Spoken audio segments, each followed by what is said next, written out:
Hello everyone, আজকের দিনটা একটু স্পেশাল। আজকে হলো ইন্টারন্যাশনাল উইমেন্স ডে। আর আজকের দিনটায় আমি নিজেকে স্পেশাল ফিল করাবো আমার ছোট ছোট ভালো লাগা জিনিসগুলো দিয়ে।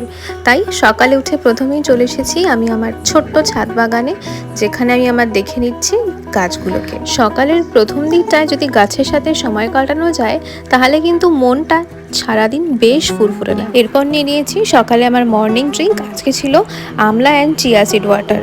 তারপরে একটু আনহেলদি ব্রেকফাস্ট, তারপরে চলে গিয়েছিলাম অফিসে। অফিস থেকে ফিরে ফ্রুটস খেয়ে লেগে পড়েছিলাম ছাদের কাজে। আজকে কয়েকটা গাছ রিপোর্ট করে ফেলেছি, আর স্নানের সময় সেদিন নতুন এই বডি ওয়াশটা ইউজ করলাম, আমার তো বেশ ভালোই লেগেছে। এরপর সেদিন লাঞ্চে বেশ সুন্দর খাওয়া দাওয়া সেরে বিকেলে আবারও চলে গেছিলাম আমার অফিসে। আজকের দিনের প্রথম অংশটা ঠিক এভাবেই কাটলো। তোমরা তোমাদের উইমেন্স ডে কেমন করে কাটালে নিচে কমেন্টে জানিও কিন্তু। চলো টাটা।